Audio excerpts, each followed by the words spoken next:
You had $50,000. A business worth $5 million just came up for sale. On paper, this deal should be impossible. The math doesn't work. The bank laughs.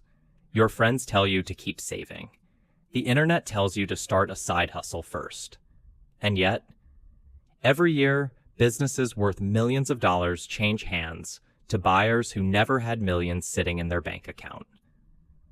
So what are they doing that almost nobody talks about? The answer isn't magic, it's deal structure. And once you understand it, you'll never look at business ownership the same way again.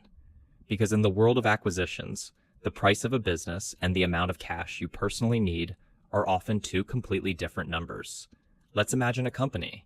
It manufactures industrial packaging, nothing exciting, no viral products, no billion-dollar valuation, just steady customers, reliable profits, and 20 years of operating history.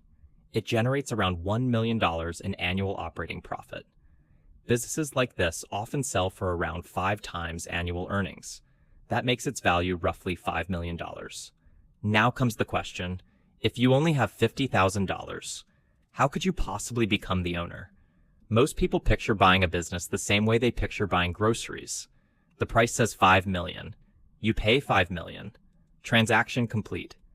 But acquisitions don't work like retail shopping. They're negotiations. Every dollar can come from a different place.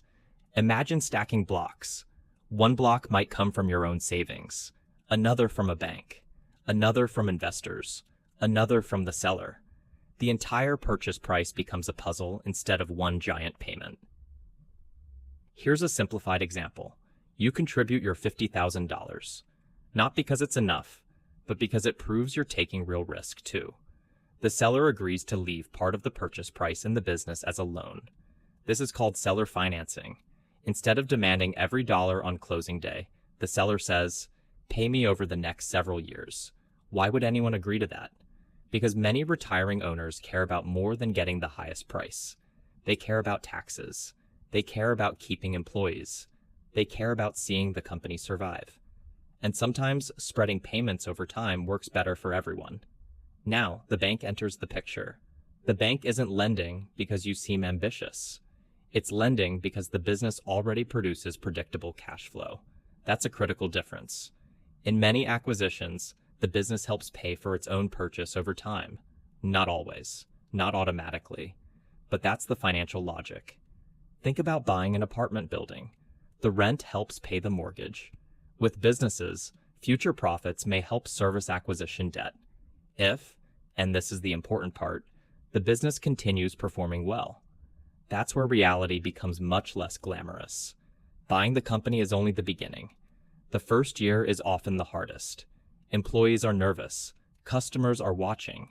Suppliers wonder if they'll still get paid.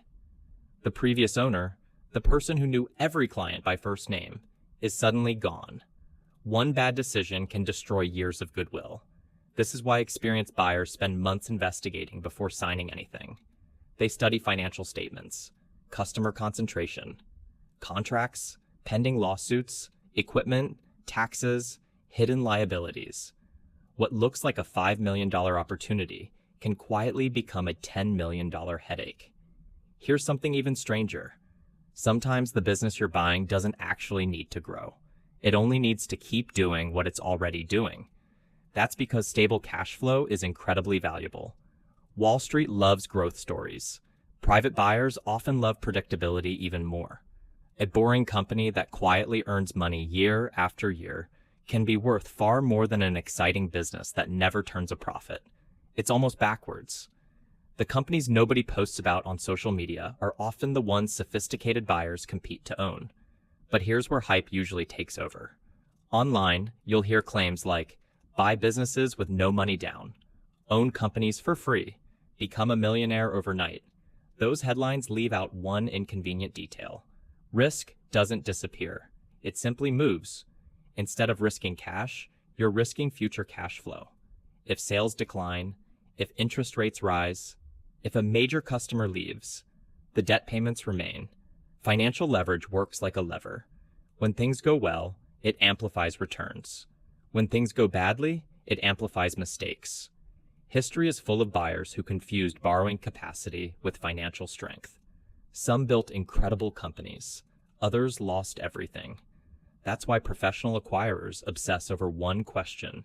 Not, can I buy this business? But, can this business comfortably survive after I buy it? That single question changes everything. Now zoom out. Across many countries, millions of business owners are approaching retirement. Some have children who don't want to take over. Others simply want to retire after decades of work. Economists sometimes call this the silver tsunami of business ownership. That means an enormous number of profitable businesses will eventually need new owners. Not startups. Existing companies, existing customers, existing employees, existing cash flow.